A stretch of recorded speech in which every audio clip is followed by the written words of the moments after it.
그리스도인은 새로운 삶을 살아가는 자들입니다. 우리가 예수 믿기 이전에 우리의 그 삶은 죄, 사망의 권세 가운데 있었던 자들입니다. 예수 그리스도를 통해서 거듭남의 경험을 하게 됐죠. 중생합니다. 이때도 성령으로 말미암지 않고는 예수를 주로 할 수 없다고 말씀을 했습니다. 성령을 통해서 우리가 거듭남의 은혜를 입습니다. 거듭난 이후 우리가 이제 홍해를 건너는 사건을 세례로 얘기를 하는데, 세례는 내가 죽는 것입니다. 자기 부인의 증거가 바로 세례입니다. 세례받은 이후의 그 삶을 보면 우리가 어느 순간 갑자기 거룩해지는 것이 아니고 그 거룩함을 향해서 한 걸음 한 걸음 나가게 되는 것이죠. 그래서 죄의 문제를 우리가 넘어서게 되고, 또 자기의, 내가 뭔가 해보려고 하는 자기의의 문제를 또 우리가 넘어서야 되고, 육체의 그 정욕, 내 마음대로 하려고 했던 그런 그 마음들을 우리가 하나하나 넘어서면서 성화의 과정, 거룩해져 가는 과정, 그 과정을 우리가 밟아가게 됩니다. 이 성화를 거친 이후 영화의 자리, 하나님의 은혜의 자리, 하나님의 그 영광에 동참하는 자리, 그 영화의 자리까지로 나가게 되죠. 사도 바울은 이처럼 그 로마서를 통해서 죄 가운데 있었던 육체의 정욕, 안목의 정욕, 이생의 자랑, 이 죄 가운데 있었던 자들, 그래서 하나님께로부터 가까이 나갈 수 없었던 자들이 예수 그리스도를 통해서 하나님과 화목해 되어지는 사건을 통해서 이제 저들이 그 죄와 사망의 권세 아래 있는 것이 아니라 생명 아래, 그래서 생명 안에서 왕노릇하는 그 삶으로 이끌어 가심의 은혜를 잊게 됩니다. 이러한 그 삶을 통해서 하나님께서 은혜를 주시는 거죠.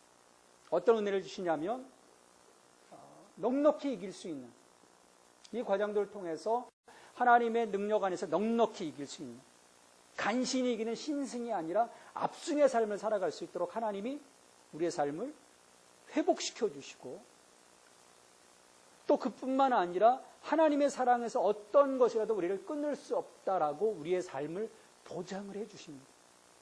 그래서 아들로서 또 하나님의 후사로서 우리가 이 땅에 살아갈 수 있는, 즉 생명 안에서 왕노릇하는 그 삶의 자리 가운데로 우리를 이끌어가 주십니다.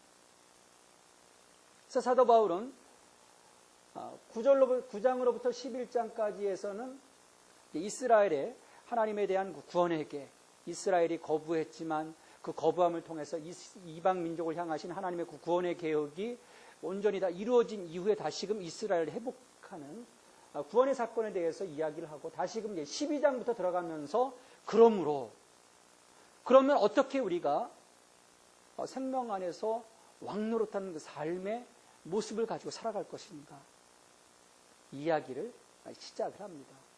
그 첫 번째가 바로 예배입니다.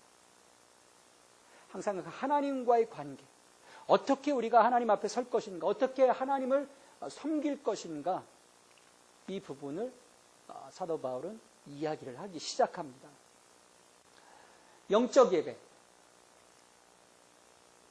1절 2절에서 영적인 예배를 드리라 말씀을 했습니다. 너희 몸을 하나님이 거룩하신 산 제물로 드리라.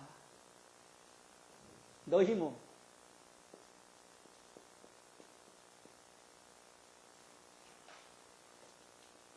여러분 몸이 어떤 몸입니까? 어떤 몸이라고 생각해요? 내 몸은.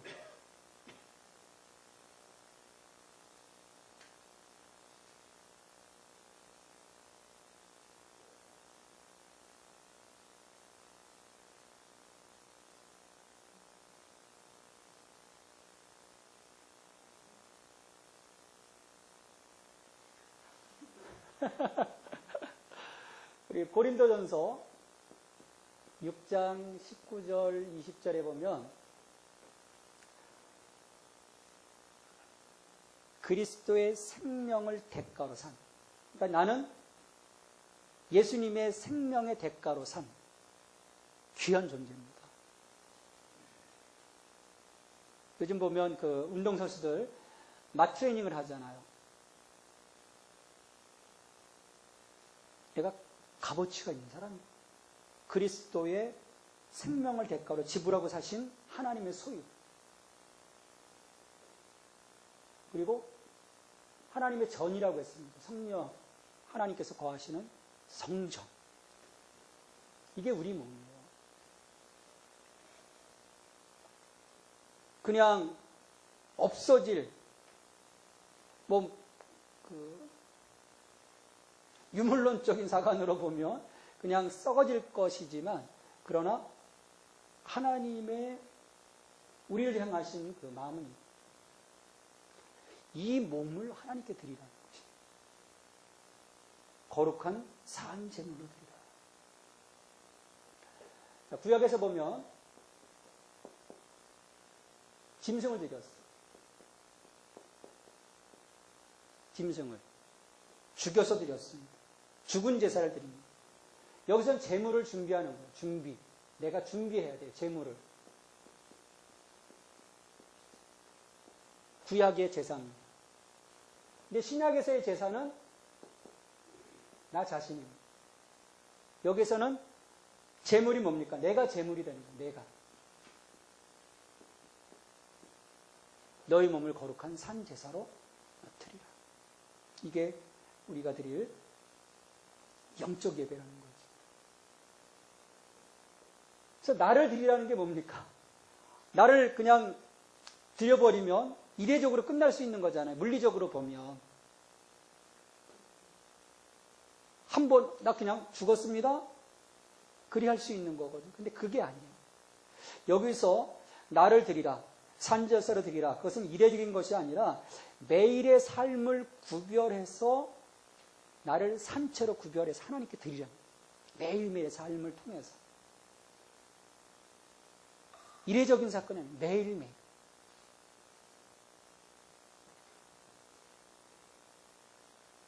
그리고 2절에서는 하나님이 기뻐하시는 뜻, 너희는 이 세대를 본받지 말고 오직 마음을 새롭게 함으로 변화를 받아 하나님의 선하시고 기뻐하시고 온전하신 뜻이 무엇인지 분별하도록 하라. 영적 예배를 드리는 가운데 세 가지 우리가 정말 주의해야 될 것들을 말씀하시죠. 이 세대를 본받지 말라. 본받지 말라. 따라하지 말라는 것이죠. 이 세대. 왜? 패역한 세대니까. 우리가 로마서 2장, 3장에서 보았듯이 그때나 지금이나 똑같거든요. 이 패역한 세대, 자기 의를 따라서 죄를 따라서 자만 권세를 따라가는 그 세상을 본받지 말라. 오직 마음을 새롭게 함으로 변화를 받아라. 좀 있으면 신년입니다. 신년이 되면 여러분들 뭘 하세요? 새로운 계획들을 세워요. 계획 세우면 어떻게 됩니까? 신년에 나 이렇게 할 거야 딱 하지만 작심 3일 지나면 무너지죠. 조금 계획성 있으신 분들은 조금 더 지나가게 되지만 대부분 다 무너집니다. 왜 그럴까요?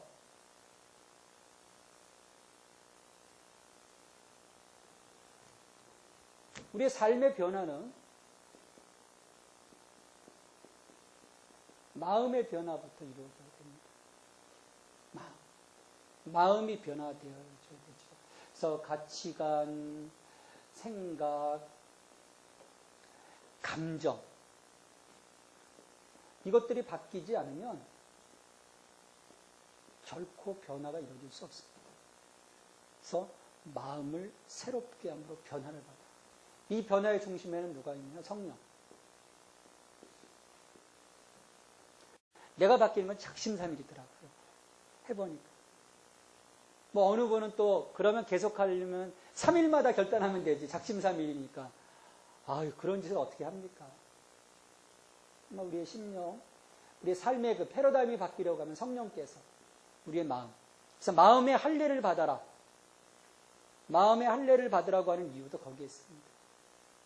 내 마음의 그 두꺼운 가죽들을 내가 베어내지 않는 한 변화가 이루어지지 않는 거예요. 그리고 그렇게 내가 변해야 하나님의 뜻을 분별하며 살 수 있습니다. 딱 이미 내 마음이 딱 내 삶의 어떤 정형화된 모습을 갖고 살아갈 때 어떻게 시간 내게 다가오시는 하나님의 뜻을 분별할 수 있겠습니까? 민감해질 수 없죠.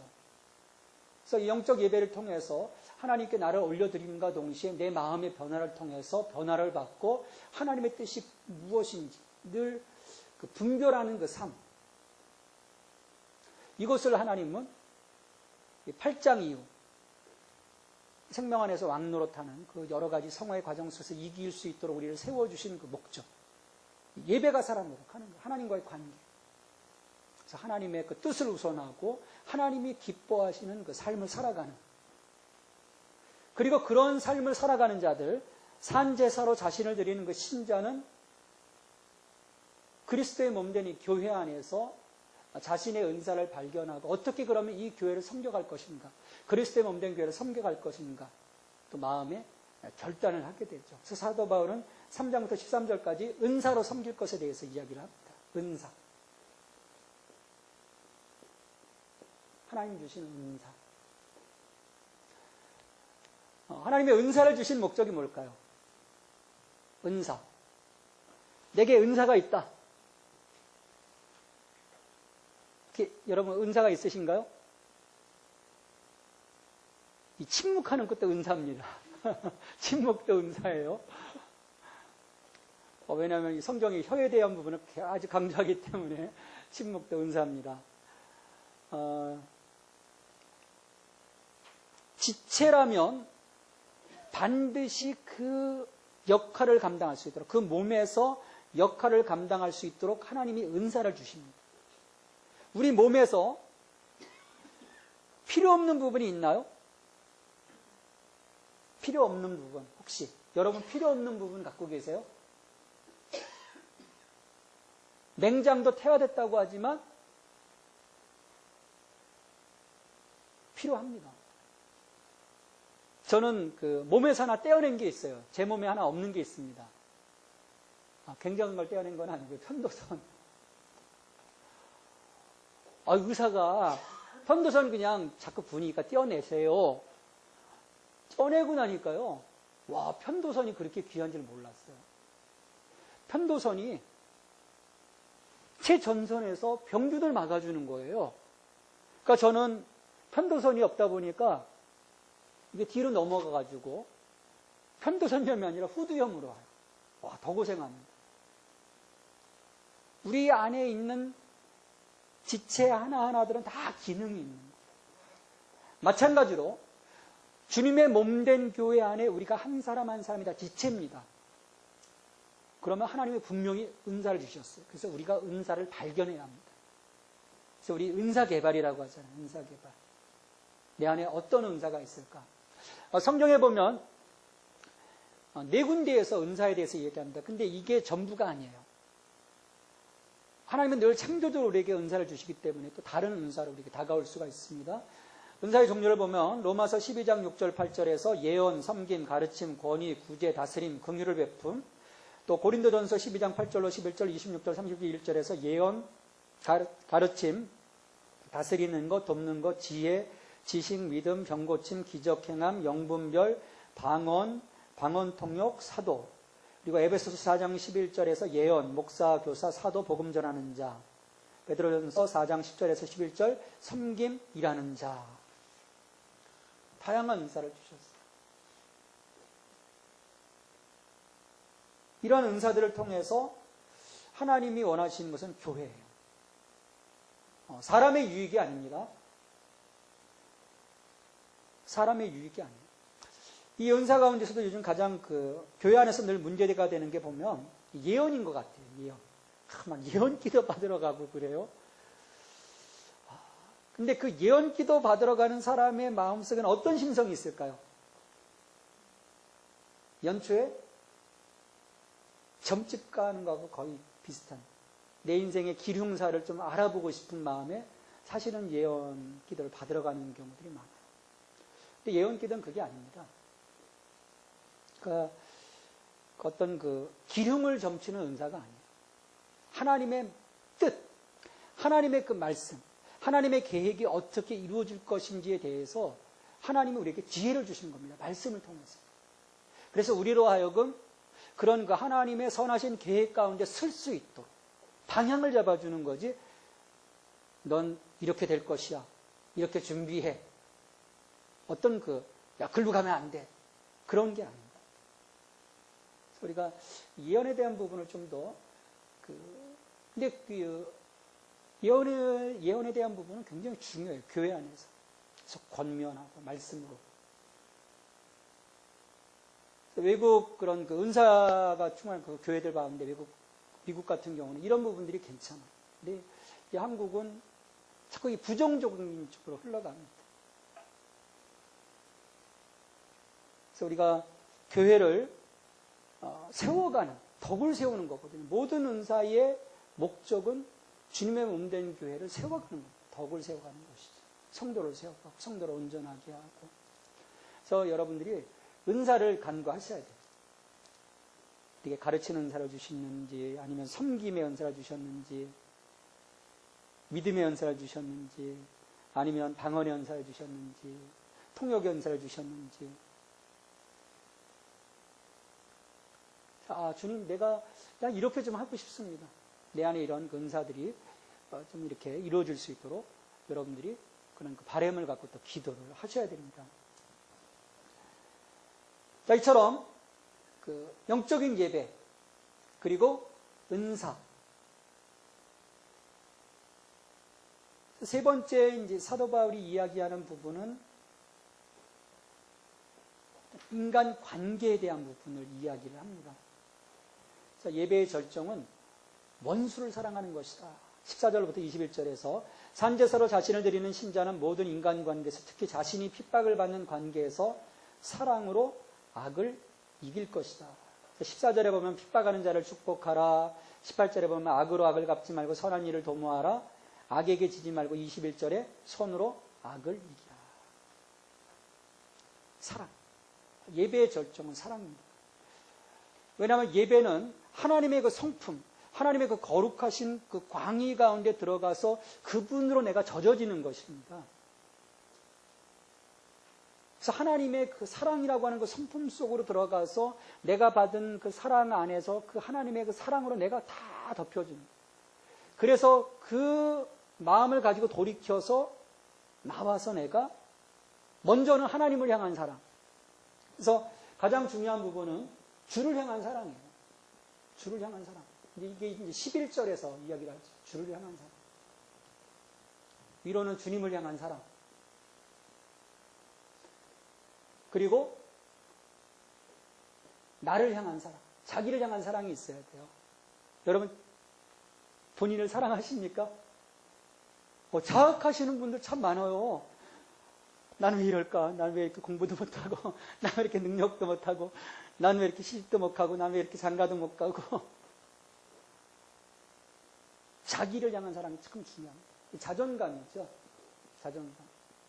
우리가 영적 자존감이 참 높아지는 이게 사랑이 없으면 이게 힘들어요. 나에 대한 사랑. 그래서 위로는 주를 향한 사랑 11절, 12절에서 나를 향한 사랑. 그리고 13절로부터 16절까지에서는 이웃을 향한 사랑. 이웃.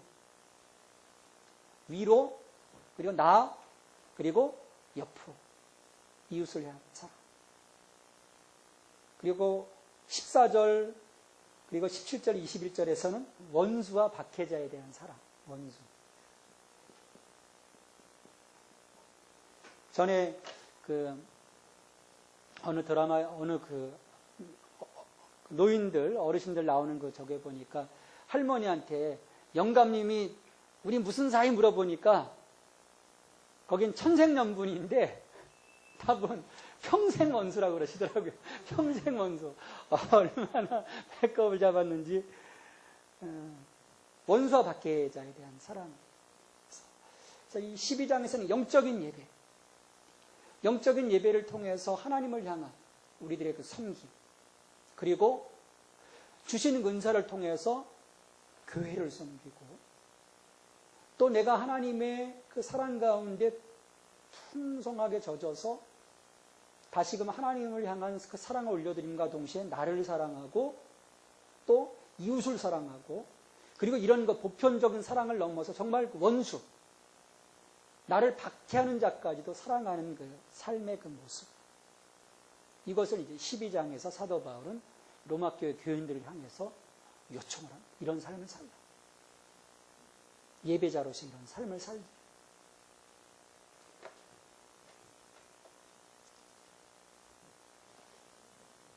13장에서는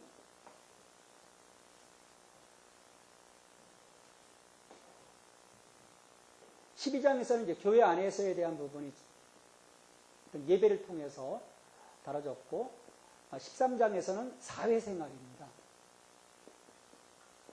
너희는 세상의 빛과 소금이라고 했습니다. 어떻게 여러분 그 바깥에 나가서 사람들이 여러분을 볼 때마다 이야 당신을 보니까 하나님의 얼굴을 뵙는 것 같습니다라고 혹시 소리를 들으시는 분 있으십니까? 당신은 정말 크리스찬입니다. 인정받나요? 성자 같은 삶을 혹시 사시는 분이 있나요? 참 우리가 너희는 세상의 빛과 소금이라고 했는데 보면은 사회생활 참 그렇게 잘 하지 못하는 것 같아요. 사도 바울은 이 부분을 굉장히 또 중요시 여깁니다. 왜냐하면 초대교회 당시 보면 어떤 부류들이 들어왔냐면 물론 처음부터 귀족 부류들이 들어온 게 아니에요. 상류층이 들어온 게 아니고 하층민,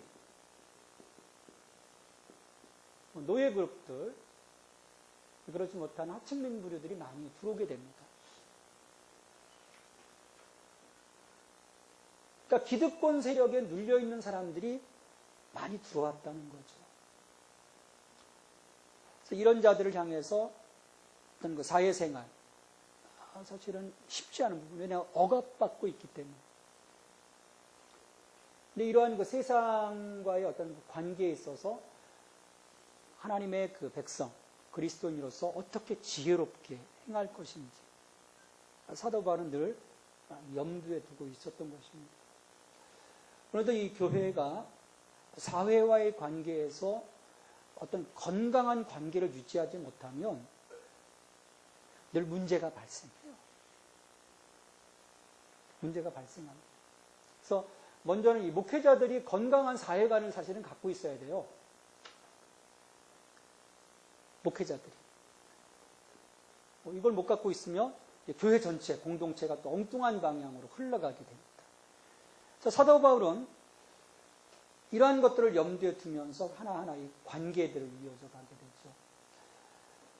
우리가 성경에 보면은 그 하나님이 만드신 그 하나의 그 기구라고 할까요? 조직? 기구?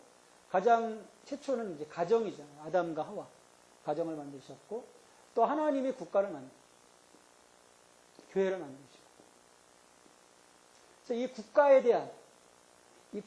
대한 우리 그 그리스도인들의 자세가 어떠해야 되는지 13장에서 1절로부터 7절로 해서 그리스도인의 국가관에 대한 부분을 이야기를 합니다.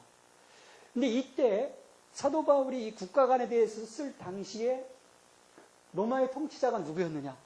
여러분 누군지 혹시 아십니까?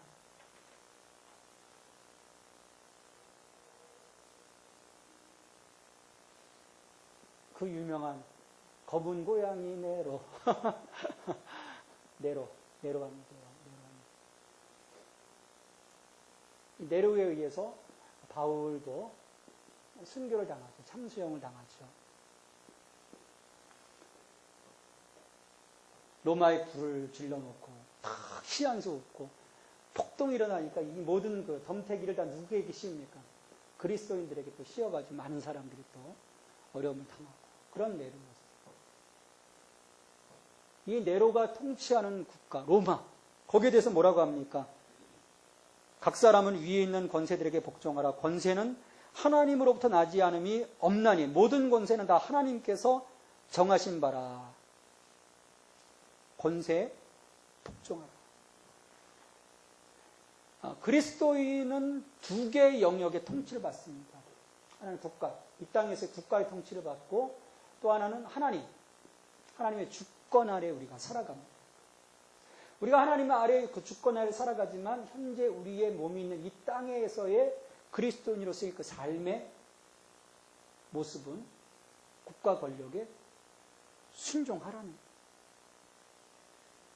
그래서 보면 6절, 7절에서 납세에 대한 부분을 얘기하죠. 요즘 교회에 대한 그 납세에 대한 그 문제들이 많이 대두가 되고 있습니다.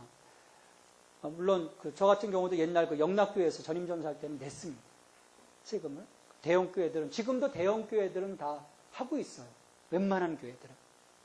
근데 이제 그렇지 못한 미자립 교회들, 개척 교회들, 우리 교회만 하더라도 내라고 하면 낼 수가 없거든요. 그러니까 이루어져 가고 있죠. 그만큼 뭐냐면 이제 생각들이 달라지고 있는 거예요. 그래서 교회 안에 어떤 뭐 카페가 생겼다. 그러면 그걸 정확히 또 해서 뭐 납세를 하는 그런 교회들이 이제 점점 많아지고 있죠. 왜 하나님은 국가의 권력에게 순종하라고 했을까? 왜 하라고 했을까요? 이런 자들도 있습니다. 여기서 전제 조건이 있습니다. 선을 장려하는 그 권세를 전제하고 있어요. 그러니까 정상적인 상식 가운데 이 땅을 이루어가는 그 나라들에 대한 그렇지 못한 부분은 또 하나님의 그 주권의 이름으로 대적해야 되겠죠. 그래서 그 독일의 신학자 보네퍼 같은 경우는 히틀러에 대항을 합니다. 그래서 결국은 그 음모가 이제 그 암살 계획이 들통나게 돼서 결국 이제 사형을 당하고 말죠. 그는 마지막까지 그 신앙 안에서 자기가 그 일을 했다고 고백을 합니다. 그냥 미친 운전사를 끄집어내려야 승객들이 살 것 아니냐. 그러니까 무조건 순종하라는 것은 아니죠. 전제 조건입니다. 그리고 더 중요한 것은 이 국가 위에 누가 계시다는 겁니까? 이 국가의 권세를 주신 하나님의 주권에 대한 순종인 거예요. 하나님이 제정하신 이 땅에 대한 그 통치권에 대해서 우리가 인정하라는 것이죠. 이 모든 것도 하나님께로부터 오는 것이다. 그래서 우리가 이 국가 간에 대한 부분들은 그래서 명확하게 하고 정말 그 나라가 좋은 방향으로 갈 수 있도록 우리가 기도하고 협력하는 그런 부분들이 필요한 것입니다. 그리고 8절로부터 10절에서는 이제 이웃을 섬기는 삶, 하나님께 받은 사랑에 대해서 이웃에게 베풀 것에 대해서 얘기를 합니다. 사랑에 빚진 마음으로 살라. 사도 바울은 복음에 빚진 자라고 자기가 얘기를 했습니다. 우리가 복음에 빚진 것뿐만 아니라 내가 받은 하나님의 그 사랑에 대해서 빚진 자로서 이웃을 섬기라는 것입니다. 그리고 이웃을 자신과 같이 사랑하라. 뉴스에서 아무리 큰 뉴스가 터져도 내 손가락이 지금 다쳤다. 그러면 어느 게 더 급한가요? 내 손가락 아픈 게 더 급합니다. 사람이에요, 그게. 저기서 1000명 죽은 거 소용이 없어요. 내 지금 손가락 다친 게 더 위급합니다. 그래서 이웃을 사랑하기를 내 몸과 같이, 자신과 같이 사랑하라는 이유는 바로 거기에 있습니다. 그리고 사랑은 율법의 완성이다. 다른 것, 어느 것, 뭐 아무리 열심히 해도 사랑이 없으면 소용없다는 것이죠. 11절부터 14절까지에서는 종말 신앙에 대한 부분을 얘기하고 있습니다. 경건한 성도의 삶. 우리가 종말에 어떻게 경건한 성도의 삶을 살아갈 것인가.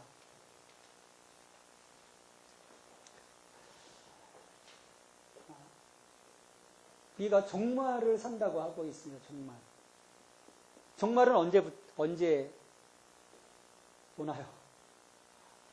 우리가 2012년 마야 그것 때문에 2012년 사람들이 막 이제 얼마 안 남았습니다. 한번 기대해 보시죠. 망할지 안 망할지. 종말은 예수님이 이 땅에 오시고 십자가에 달려 돌아가시고 부활하시고 승천하신 이후로부터 종말입니다. 이 시대를 우리가 종말 시대라고 합니다. 그리고 그 당시만 하더라도 그 1세기의 그 분위기는 마라나타, 주 예수여 어서 오시옵소서. 시급한 종말론에 대한 생각들을 갖고 있었어요. 그래서 그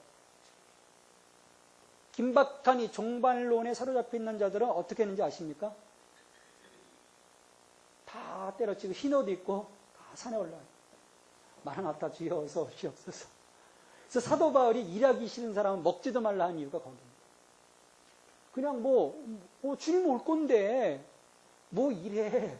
이렇게 주님 예배하고 있다가 오시면 쫙 다 들림 받으면 되지. 왜냐하면 주님이 가시면서 오신다고 하셨거든요. 내가 곧 오리라. 근데 우리가 생각을 잘못했어요. 주님은 어떻습니까? 우리 주님이 볼 때, 생각하실 때 시간적인 개념은 하루가 천년 같고 천년이 하루 같은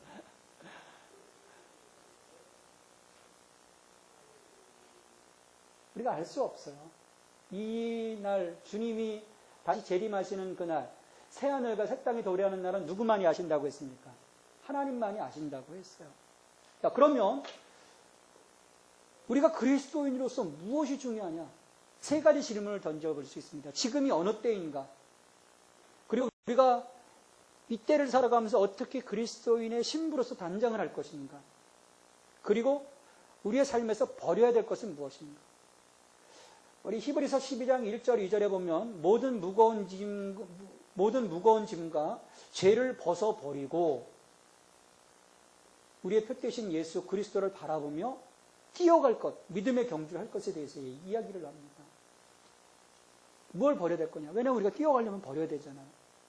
우리 군대 갔다 오신 분이 창수 이제 군대 갈 거지만 군장 구보가 힘듭니다. 근데 그걸 벗어던지면 얼마나 쉬운지 몰라요. 20kg 되는 그 군장. 벗어버리라는 거. 그래서 11절에서 보면 구원이 임박한 때라는 게 지금이 어느 때냐? 구원이 임박한 때다. 근데 그때나 지금이나 똑같습니다. 2000년이 지났는데도 그때도 구원이 임박한 때고 지금도 구원이 임박한 때예요. 이게 종말 신앙입니다.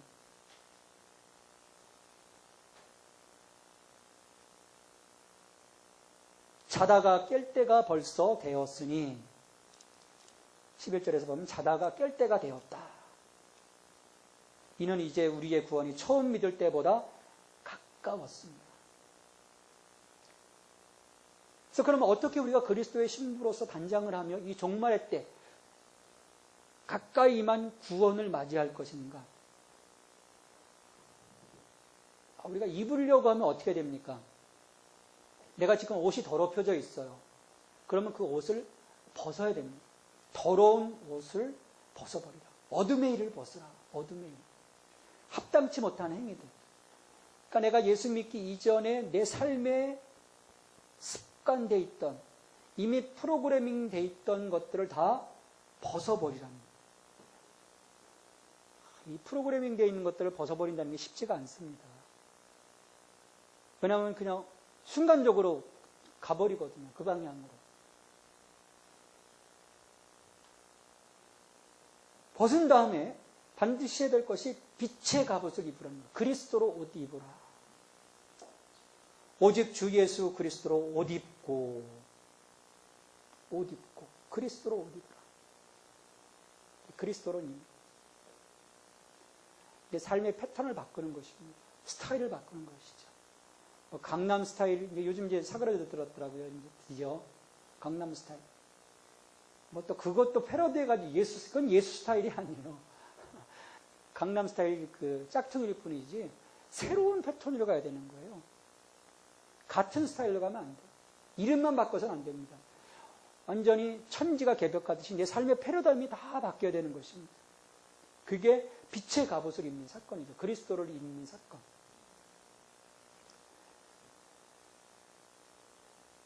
그리고 14절에서 육신의 일을 도모하지 말라. 도모, 미리 생각함이란 뜻입니다. 악한 일을 미리 계획하고 준비하는 마음. 사기꾼들 늘 사기쳐 먹습니다. 안 당한 사람이 없어요.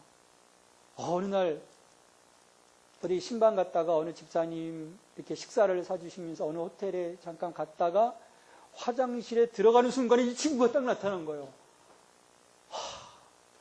도망 나왔습니다. 나중에 보자. 어떤 일을 당할지 몰라서. 왜냐하면 이런 친구들은 늘 생각하고 있어요. 그다 아무나 만나도 패턴 1, 패턴 2, 패턴 3 착착착 나옵니다. 플랜, 패턴이 아니라 플랜이 나옵니다. 착착착 나옵니다. 도모하고 있기 때문입니다. 그래서 육신의 일을 도모하지 말라. 우리는 뭘 해야 됩니까? 주님. 주님에 대한 생각에 사로잡혀 있어야 된다는 것이죠. 여러분 요즘 무슨 생각하고 계십니까? 아침에 일어나면 무슨 생각하세요? 정말 내가 어떤 생각을 하느냐. 악한 일, 육신의 일을 도모하지 말라. 로마서 그 영의 일을 생각하라고 하잖아요. 육의 일을 생각하지 말고 영의 일을 생각하라. 또 세상은 이 성령의 법의 질서, 그리고 죄와 사망의 법의 질서, 이 두 개의 질서 가운데 살아갑니다. 근데 이미 우리는 죄와 사망의 질서가 아닌 게 성령의 질서입니다. 그래서 늘 성령의 질서. 그러니까 월드 시스템이 아닌 세상의 질서가 아닌 워드 시스템, 말씀의 질서 가운데 우리가 들어가 줘야 되는 거예요.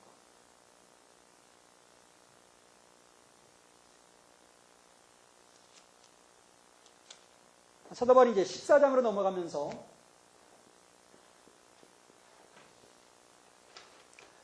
로마 교회 안에 어떤 갈등 구조에 대해서 해결하고자 합니다. 교회라고 해서 늘 화평하고 평안한 게 아닙니다. 요즘도 교회들마다 보면은 참 많은 갈등들이 있어요. 그래서 교회 안에서 그 갈등을 해결하지 못하고 세상 법정으로까지 가는 경우들이 참 많습니다. 그러니까 세상 법정으로 가도 또 해결이 안 돼요. 이쪽 손 들어도 소용이 없어요. 이쪽에서 그냥 이거는 하나님의 뜻이야, 안 돼, 반대해버리면 뭐 조정이 안 됩니다. 은혜와 믿음 안에서 일치를 외치는 주님의 이 몸된 교회. 참 이 분열은 있을 수가 없는 거죠.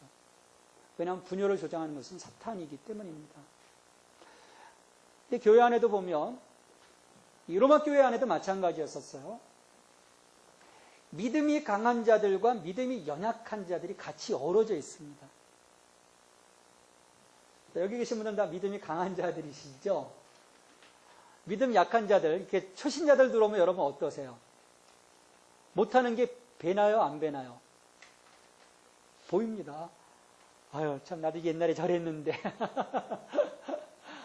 힘들었는데. 예배 시간에 정말 말씀 듣는 거 정말 정말 힘들었었는데. 보인단 말이에요. 왜 이렇게 저렇게 하면 잘 될 텐데. 그리고, 저렇게 하면 안 되지. 또 어떤 정죄하는 경우들도 막 생기고. 로마 교회 안에서 이런 일들이 벌어진 거예요. 믿음이 연약한 자들과 믿음이 강한 자들 사이에 어떤 갈등 구조들. 그래서 비판하는 이들. 뭐냐면, 율법의 해석에 대한 이해 부족으로 어떤 그 먹는 음식물, 절기에 대한 그런 논쟁들이 서로 벌어진 겁니다. 왜냐하면, 이 초대교회가 아직도 그 유대교적인 그런 그 영향들을 요소들을 많이 영향받고 있었기 때문입니다. 율법에 대한 부분, 절기에 대한 부분들. 그러다 보니까 그걸 가지고 서로 막 정죄하는. 그래서 1절로부터 12절까지 해서 사도 바울이 형제를 비판하지 말라는 거예요. 연약한 자에 대해서 특별히 판단하지 말라. 믿음이 연약한 자. 어떤 지금 음식을 가지고 이걸 먹지 못하는 자들. 근데 어떤 자들, 특별히 그 이방인 크리스찬들 같은 경우는 돼지고기 거리낄 것이 없는 거예요. 나 이미 자유한데 이게 뭐가 문제야? 근데 유대교 크리스찬들 어떻습니까? 돼지고기를 놓고 이걸 먹어야 되나 말아야 되나? 먹을 수가 없는데. 너 왜 못 먹니 이거를? 우리 이미 자유한데. 정죄할 수 있다는 거예요. 그래서 연약한 자를 판단하지 말라. 왜냐하면 판단은 오로지 주인 되신 하나님의 권한이기 때문이라는 것입니다. 판단하지 말라. 판단하지 말라. 근데 교회 안에 들어가 보면 참 판단이 많습니다.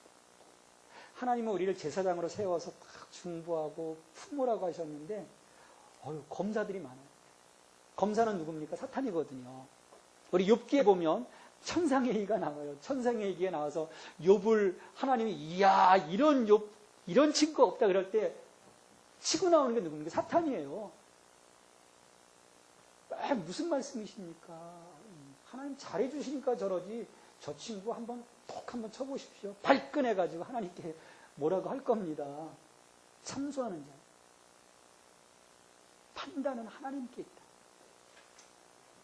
그래서 그 사절에 보면 남의 아인을 비판하는 너는 누구냐? 그가 서 있는 것이나 넘어지는 것이 자기 주인에게 있으며 그가 셈을 받으니 이는 그를 세우시는 권능이 주께 있음이라. 주께 있다는 거. 연약한 자를 업신여기지 말라. 지금 그 음식에 대한 부분들, 절기에 대한 부분. 이걸 또 오늘로 치면 그 제사 음식, 술, 담배 등의 문제죠. 집 사는 데가 아직도 이렇게 술, 담배, 주초 문제 때문에 힘들어해. 그러는 경우. 또, 제사 문제. 제사. 하나님이 우상 섬기지 말라는데 여전히 지금 이렇게 집사가 돼가지고 장로가 돼가지고 제사하면 어떻게 해? 그런 사람들이 있어요. 판단하는, 정죄하는 거예요.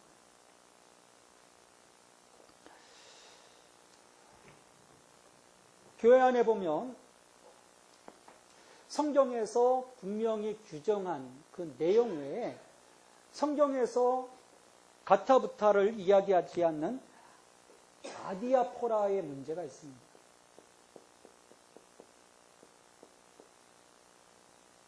그러니까 구원의 문제와 상관없는, 어떻게 보면 건덕의 문제죠. 건덕. 구원의 문제와는 상관이 없어요. 예배 시간, 구원의 문제와 상관이 있습니까? 예배 11시에 드려야 된다, 9시에 드려야 된다. 아디아포라의 문제. 목사님이 여기 가운을 입어야 된다, 가운을 입지 말아야 된다, 안 입어도 된다. 구원의 문제입니까? 근데 어느 교회는 구원의 문제처럼 목사님 가운 입는 문제 때문에 교회가 갈려요.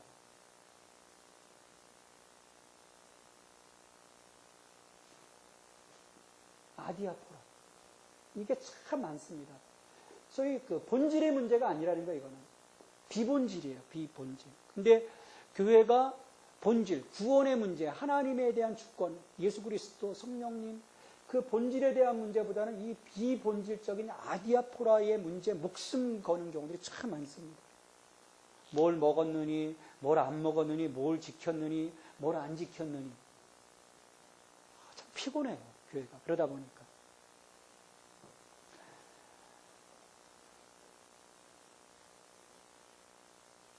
이 아디아포라라고 하는 것은 아디아포로스. 아디아포로스. 쓰는 말에서 왔어요. 아디아포로스. 아무래도 괜찮아. 그 말이에요. 아무래도 괜찮아. 문제없어. 아무래도 괜찮아. 그 다음에 어느 한쪽으로도 치우치지 않는. 그렇게 특별하게 중요한 문제가 아니라는 거. 그래서 이 아디아포라에 대한 교회의 입장, 아디아포라는 성경에 금하거나 명령하지 않은 어떤 의식적인 행사를 그리스도인의 양심의 자유에 맡기는 것을 말한다. 하지만 양심의 자유가 선택의 문제보다 더욱 중요한 건덕의 문제임을 알아야 한다. 예를 들어서 나는 자유한데 우리 고린도 교회에서 그런 문제가 생겨요.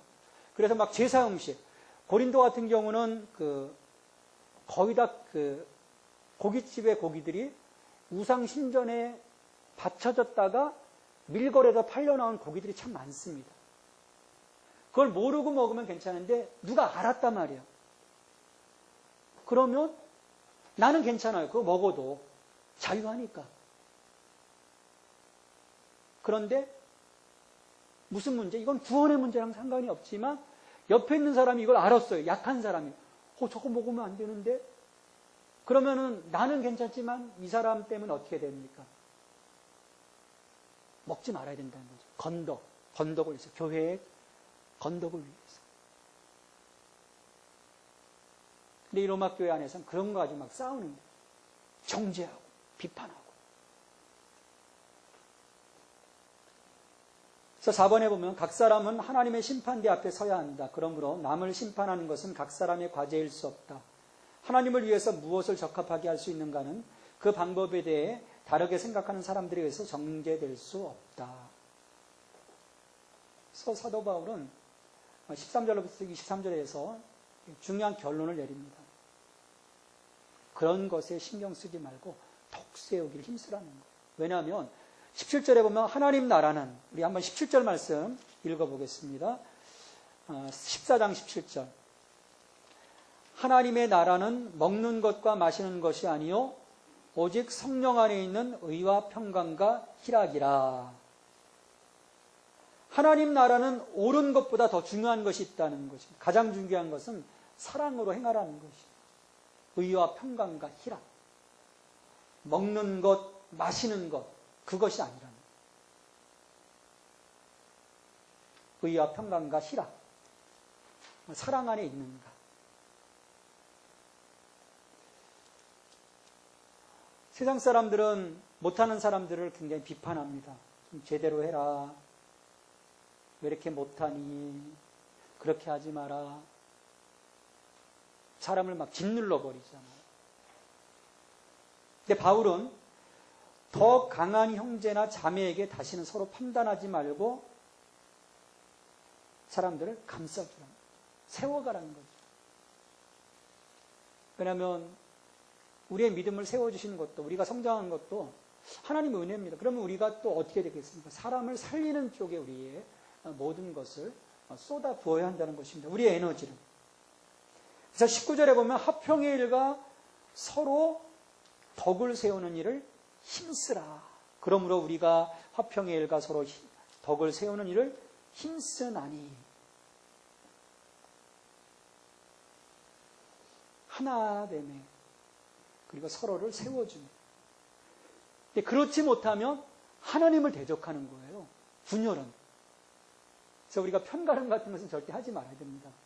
20절에 보면 음식으로 말미암아 하나님의 사업을 무너지게 하지 말라. 만물이 다 깨끗하되 거리낌으로 먹는 사람에게는 악한 것이니라. 하나님의 사업을 무너지게 하지 말라. 우리가 잘못하면 뭐가 무너지는 거죠? 하나님의 사업이 무너지는 거예요. 우리가 역적이 되는 것입니다. 역적. 그래서 주님이 목숨을 바쳐 만들어주신 화평을 사소한 문제, 이 아디아포라의 문제로 깨뜨리지 말라는 거예요. 아디아포라. 우리가 생각하는 아디아포라가 뭐가 있을까요? 여러분들이 경험하고 있는 아디아포라. 아마 다양한 문제들이 있을 거예요. 이것 때문에 하나님의 구속사역이 손상되지 않게 사도 바울은 이야기하는 것입니다. 그리고 오직 우리는 어떻게 되느냐? 범사에 믿음으로 행해라. 22절, 23절 말씀 같이 읽습니다. 내게 있는 믿음을 하나님 앞에서 스스로 가지고 있으라. 자기가 옳다 하는 바로 자기를 정죄하지 아니하는 자는 복이 있도다. 의심하고 먹는 자는 정죄되었나니 이는 믿음을 따라 하지 아니하였기 때문이라. 믿음을 따라 하지 아니하는 것은 다 죄니라. 범사에 믿음으로 행하라는 것입니다. 뭐 옳다 그르다, 너 못했다. 다 믿음으로, 범사에 믿음으로 행하라. 말씀을 합니다. 이처럼 사도 바울은 성화된 그리스도인의 삶으로서 의와 자기의와 죄와 자기의 의, 자기 정욕 모든 것들을 이제 넘어서서 성령 안에서 왕 같은 제사장의 삶을 살아가면서 이런 국가에 대한 문제, 또 이웃에 대한 문제, 하나님과의 관계에 대한 문제, 또 교회 안에서의 믿음이 연약한 자와 강한 자와 이런 관계들 하나하나를 만져가면서 정말 하나님이 기뻐하시는 삶이 무엇인지, 생명 안에서 왕 같은 자로서 살아가는 것이 어떤 삶인지를 구체적으로 이야기를 했습니다. 우리가 이러한 삶이 우리의 삶에서 정말 적용이 될 수 있도록 노력을 해야 되겠죠. 적용의 문제에 보면 예배의 절정은 원수 사랑입니다. 내가 미워하는 사람은 누구입니까? 미운 사람을 용서하겠다고 의지적으로 결단할 수 있습니까? 사람 원수 꼭 있습니다. 어떻게 의지적으로 결단하고 계시나요? 나 그래. 주님의 뜻이기에 내가 저 사람 사랑해야 돼. 원수까지도 사랑하는 그 마음. 자, 이 부분이 우리 삶 속에서 매일매일 좀 확인되어져야 할 것 같습니다. 왜냐하면 그 미움이 있는 한 내 예배가 살아날 수가 없거든요. 그래서 화해할 일이 있으면 가서 화해하라고 얘기를 하셨죠, 예수님께서. 이번에 보면 모든 그리스도인은 교회를 섬기기 위해 하나님께로부터 은사를 받습니다. 내게 주신 은사를 어떻게 활용하고 있습니까? 생명을 살리는 일에 사용하고 있나요? 여러분, 은사를 하나님께서 주셨습니다. 다 있습니다. 그래서 분명하게 나 은사 없는 것 같은데 찾아보셔야 돼요. 어떤 은사를 주셨는지. 성경의 은사의 목록 외에도 수많은 은사들이 있습니다. 분명히 주셨어요. 그걸 내가 주님의 몸된 교회를 위해서 또 사람들을 살리는 일에 사용을 해야 합니다. 또 3번에 보면 내 삶의 스타일 가운데 다른 그리스도인들에게 문제를 일으키는 것은 없는가? 내가 선호하는 것들 때문에 그리스도의 몸 안에서 하나됨을 이루지 못하는 것을 찾아낼 수 있는가? 꼭 이 사람만 들어가면 이 사람 트러블 메이커인 사람이 있어요. 꼭 문제가 일어나요. 자중질환이 꼭 일어납니다. 내 안에 문제가 있는 거예요. 아디아포라의 문제를 가지고 끊임없이 사람들하고 부딪히는 경우도 참 많습니다. 그래서 내가 선호하는 것 때문에 이렇게 해야지 이렇게 굉장히 주장하거든요. 우리 그 친구 모임 가운데도 보면 이런 친구가 있어요. 꼭 자기 거 주장해요. 그러면 막판에 꼭 마음들이 상해요.